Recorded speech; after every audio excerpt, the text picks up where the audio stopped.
चाय लेके गए तो कह रहे हैं कि हमको जो लड़की पसंद आती है पूछ लेना किसी से जवार में, हमको जो लड़की पसंद आती है वो हमारी हो जाती है। ससुर अपने बहू से ऐसा बात बोला? हाँ जी, घरेलू उत्पीड़न भी एक होता है जिसको हम अब महसूस ही आदमी कर सकता है, बयान नहीं कर सकता, क्या ही कह सकते हैं। पिता के समान है तो जितना उसको दर्द अपनी बेटी के लिए है तो उससे आधा % भी अगर बहू के लिए होता तो हम यहाँ पे बैठ के नहीं कुछ कहते। जब हम दवा डालने गए तो ऐसे वो लेटे थे, हम दवा डालने गए तो ऐसे हाथ कर रहे हैं, इधर उधर छूने का कोशिश कर रहे हैं।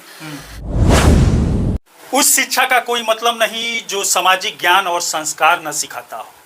समाज में आप देवर भौजाई का रिश्ता तार तार होते देखे होंगे, भावे भसुर का रिश्ता तार तार होते देखे होंगे, लेकिन यहाँ पर बहू और ससुर का रिश्ता समाज में ससुर द्वारा तार तार किया जा रहा है। ससुर से प्रताड़ित होकर बहू इस समय लाचार हो गई है, समाज के ठेकेदारों से मदद मांग रही है, पुलिस प्रशासन से मदद मांग रही है, लेकिन कोई मदद के लिए यहाँ पर खड़ा नहीं हो रहा है क्योंकि ससुर बड़ा पैसे वाला आदमी है। हमसे डिमांड कर रहे हैं कि आप हमारी बन के रहेंगी तो हम आपको अपने घर की मालकिन बना देंगे। क्या बनकर रहेंगी? हमारी पत्नी बन के रहेंगी, हम जो कहेंगे आप वो करेंगी तो हम आपको अपने घर की मालकिन बना देंगे। कैसा ससुर है कि आप पर बुरी नजर कैसे चला गया? उसके बेटे की बीवी है वो, फिर कैसे बुरी नजर आप पे आ गया? अब ये तो वही बता सकता है कैसे नजर आ गया। उसका बुरा, जिसका जो नेचर होता है वो कभी वो ना बेटी देखता है ना बहू देखता है। कितना साल हो गया शादी का? मेरी शादी को 12 साल हो गए। 12 साल हो गए। 2012 में मेरी कितने सालों से परेशान करना शुरू कर दिया?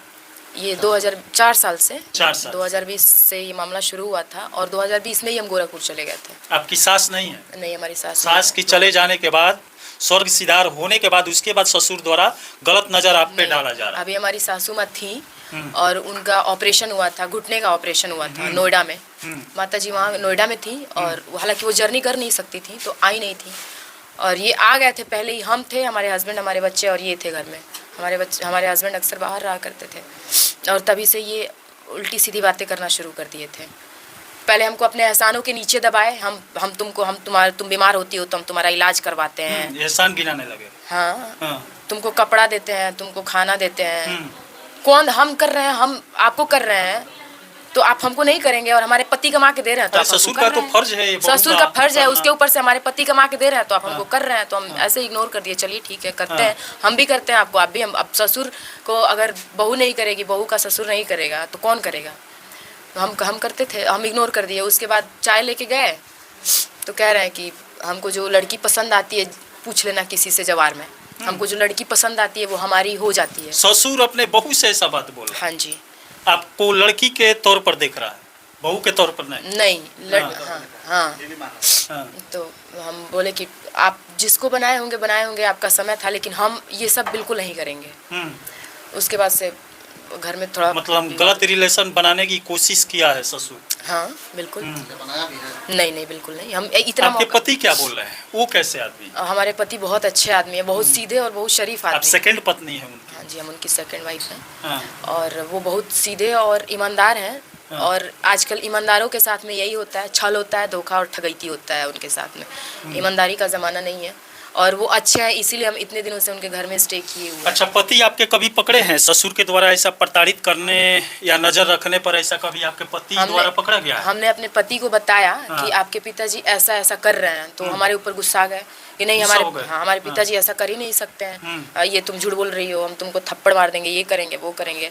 हम बोले कि ठीक है, अगर हम झूठ बोल रहे हैं तो सुबह 5 बजे से उनकी दवाई शुरू होती है, रात के 11 बजे तक डलती है, हर 2 घंटे पे दवाई पड़ता है, ग्लूकोमा के मरीज हैं। तो हम बोले कि ठीक है, आप आके अपने आँख से देख लीजिए, आपको यकीन नहीं है तो जब अपने आँख से देखे तो बौखला गए, तो उसके बाद मार देंगे, मर जाएंगे, ये करेंगे वो करेंगे। हम बोले अभी आप कुछ मत कीजिए। मतलब क्या देखे थे आपके पास? जब हम दवा डालने गए तो ऐसे वो लेटे थे, हम दवा डालने गए तो ऐसे हाथ कर रहे हैं, इधर उधर छूने का कोशिश कर रहे हैं। तो ये देख लिए, हम आए बाहर, बोले देख लिए, तो उसके बाद गुस्सा आ गए थे, बौखला गए थे। बोले कि नहीं, आप अभी कुछ मत कीजिए, माता जी घर पे नहीं है और माता जी आ जाएंगी तो अपना जो होगा देखा जाएगा। उसके बाद ये कि घर पे गांव वाले कहेंगे कि बूढ़े ससुर के ऊपर उसकी पत्नी नहीं है तो ये लोग उल्टा सीधा पता नहीं क्या क्या कर रहे हैं, तो हम उनकी इज्जत बचाए, अपनी इज्जत बचाए। इज्जत बचाने के चक्कर में अक्सर लड़कियां लूट जाती है, लेकिन कोई कोई लड़कियां होती है जो लड़ जाती है समाज से, अपने इज्जत को देखती है, समाज से लड़ जाती है। जैसे आप हैं, समाज से लड़ गई, सामने इस समय बात लाने पर मजबूर हो गई कि अपने ससुर का करतूत समाज में लाया जाए। हाँ, उसके बाद हम इनको बताए, अपनी मम्मी को बताए, सबको बताए। उसके बाद ये बोले कि ठीक है, सबको बता दो। ये अपने भाइयों को बताए, हम अपनी देवरानियों को बताए। हमारा कोई सपोर्ट उस समय नहीं किया। सबको लगा कि हम राजनीति खेल रहे हैं। हमको राजनीति खेलना नहीं आता है। हमको राजनीति खेलना होता तो हमारे पति ही पैसा कमा के हमारे ससुर के खाता में जब डाल रहे थे तो हमको राजनीति करना होता तो 1 रुपया उनके खाते में जाने नहीं दिए होते। हमको राजनीति करना नहीं आता है। उस समय हमारा सपोर्ट किसी ने नहीं किया और जिसकी वजह से हमको गोरखपुर चले जाना पड़ा। वहाँ भी हम उनकी इज्जत बचा के गए थे, उसके बावजूद भी वो हमारे पीछे पड़े हुए हैं। अब क्या ही करें इसमें। अब क्या परेशान कर रहे हैं? अब क्या मुद्दा? अब हम आए थे अपने भाई बहन की शादी में आए थे, तो उनका कहना है अब तो फिर वो इधर उधर से शादी के लगभग 3-4 महीने पहले से इधर उधर फ़ोन करवा रहे थे कि बच्चों के भी नंबर जाएंगे, बच्चों को देखना चाहते हैं। हालांकि 12 साल शादी को हुआ, बच्चे उनके पास ही रहते थे तो अब बच्चों को भी लगाव था, तो सोचे चलो ठीक है देख लेंगे, उसके बाद बच्चों को हम लेके चले जाएंगे। तो बच्चों को ला के हम और हमारा भाई गया था वहाँ पे। हम मेहरौना रुक गए थे और मेरा भाई दरवाजे तक छोड़ के आया था। अब जब लेने गए तो ये नहीं कह रहे हैं कि हाँ दे दे बच्चों को, पहले से ही साजिश करके रखे हैं। हम घर से, उनकी एक बहन है बनाती खिलाती है, चचेरी बहन, उसको हम सुबह से फ़ोन कर रहे थे कि बच्चों को तैयार करके रखिएगा, बच्चों को तैयार करके रखिएगा। तो एक बार भी नहीं कह रही है कि यहाँ पे साजिश हो रहा है, आप लेने मत आइएगा, आप अगले दिन आइएगा, चाहे उसके अगले दिन आइएगा, जब हम आपको बताएंगे। कैसा साजिश? गाँव के लोगों को इकट्ठा करके रखे थे और जब हम बोले कि नहीं हम अपने बच्चों को लेके ही जाएंगे तो हमारे भाई पे लाठी से गाँव वाला, हम भी गए थे। तो हमको बोले कि गाड़ी में से उतरना नहीं है, गाड़ी में ही रहना है। उनका कहना ये है कि जब तक हमारी बात नहीं मानोगे हम तुमको अपने घर में लात नहीं डालने देंगे। तो गाड़ी में से उतरना नहीं है। फिर भी जब हमारे भाई के साथ उलझ गए तो हम गेस्ट रूम तक गए, बच्चों को लेके आए। जब हम बच्चों को लेके आए तो ये डंडा मंगवा के और गांव वालों से हमारे भाइयों को पिटवा दी। हम एक भाई गया था, एक बगल का लड़का गया था। गांव के सारे लोग इकट्ठे थे, हमको पता ही नहीं था कि यहाँ पे साजिश चल रही है। गांव के लोग पकड़ के और अच्छा खासा धूल दिए थे हमारे भाइयों को। बच्चों को रखने का उद्देश्य उनका ये है कि बच्चे रहेंगे तो बच्चों की बिना माँ रहेगी नहीं, भाग कर आएगी हमारे, आएगी ही।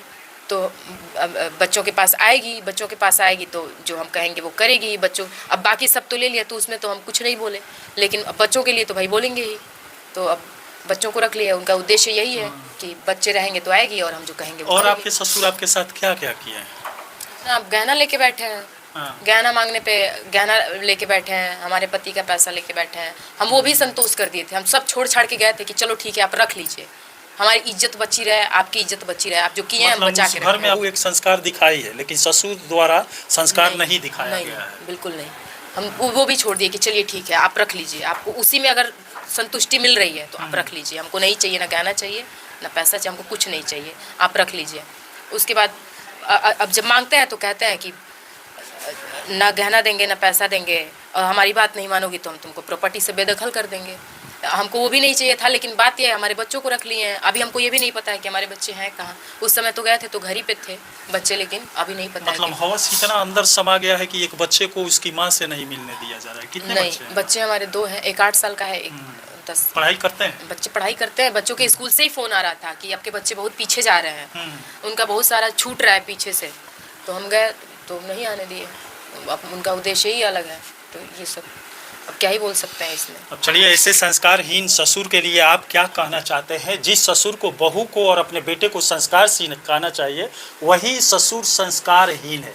बहू के साथ ऐसा घिनौना काम करने के लिए तत्पर है, करने के लिए बहू को मजबूर कर रहा है, लेकिन बहू वो करना नहीं चाहती है। घर से भागकर अपने मैके में कभी रहती है तो अपने पति के पास गोरखपुर में कभी रहती है। आपके पति गोरखपुर में रहते हैं? बिल्कुल गोरखपुर। क्या करते हैं वहाँ पे? वहाँ पे तो अभी ऐसे ही, जब सब लेके बैठे हैं तो क्या ही कर सकते हैं। सब अपनी जीवन भर की कमाई उनको दे दिए हैं और अब वो कुछ क्या करेंगे, जब हाथ में कुछ रहेगा तब तो कुछ करेंगे। और आपके दयादीन हमारे देवर हैं, 2 देवर हैं हमारे।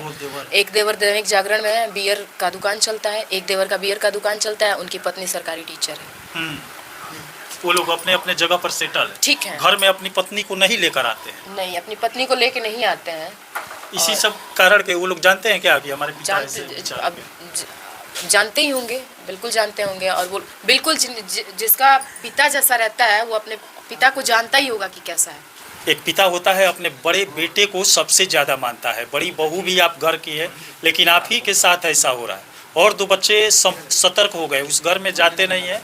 नहीं, उस घर में नहीं आते हैं, 2 दिन 1 दिन के लिए आते हैं, फिर चले जाते हैं। वैसे ससुर के लिए क्या कहना चाहते हैं?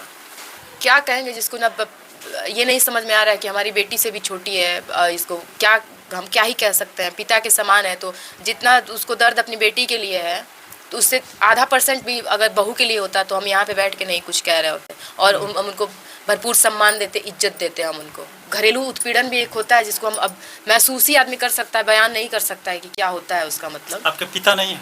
हमारे पिता नहीं है, 16 साल हुए हमारे पिता को। कितने उम्र में शादी किए थे आपके पिताजी? मेरी शादी मेरी मम्मी की थी, मेरे पिताजी उस समय थे ही नहीं घर। अब 16 साल की थी, उसी 17 साल के थे।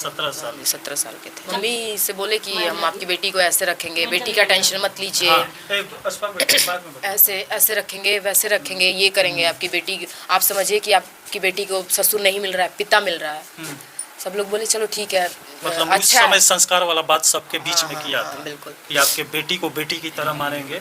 लेकिन मालूम नहीं चला कि वो ले जाकर क्या करेंगे, बेटी नहीं पत्नी बनाने के चक्कर में पड़ जाएगा। हाँ, तो हम झूठ नहीं बोलेंगे कि तुरंत शुरू कर दिए थे। ये 2020 से ये मामला शुरू हुआ था। ये सब अपने ससुर पर इल्जाम लगा रही है, इसमें सत्यता क्या है? इसमें 100% सत्यता है। हमको कहानी लिखना और रचना ये सब नहीं आता है। हमारा कोई सपोर्ट किया होता, कोई घर का एक भी सदस्य सपोर्ट किया होता, तो हम यहाँ पे बैठ के हम ये नहीं, आप हमसे ये नहीं पूछते कि इसमें सत्यता क्या है। हम बहुत उब गए थे इन सब चीज़ों से, तब हम आके यहाँ पे बोल रहे हैं। ये हमारी मजबूरी है, हमको बोलना ही पड़ रहा है। बड़ी बेटी, किस हालात में आपका शादी उस घर में किए थे? हमारे घर का हालात बहुत ख़राब था। ये सब जो दिख रहा है अभी सब मिट्टी था। घर में मोटे मोटे सांप निकलते थे। हाँ। घर में बहुत उस समय गरीबी बहुत गरीबी थी। एक पिता भी नहीं था, पिता भी लाचार नहीं थे आप लोग। एक माँ थी, 2 छोटे छोटे भाई थे, हाँ। हम 3 बहनें थे, तो हो गई शादी। ऐसा ससुर के लिए आप क्या कहेंगे, कमेंट बॉक्स में जरूर लिखिएगा। जो संस्कार ससुर द्वारा घर में दिया जाता है, समाज को दिया जाता है, वैसे ससुर के लिए आप क्या कहना चाहते हैं, कमेंट बॉक्स में जरूर लिखिएगा।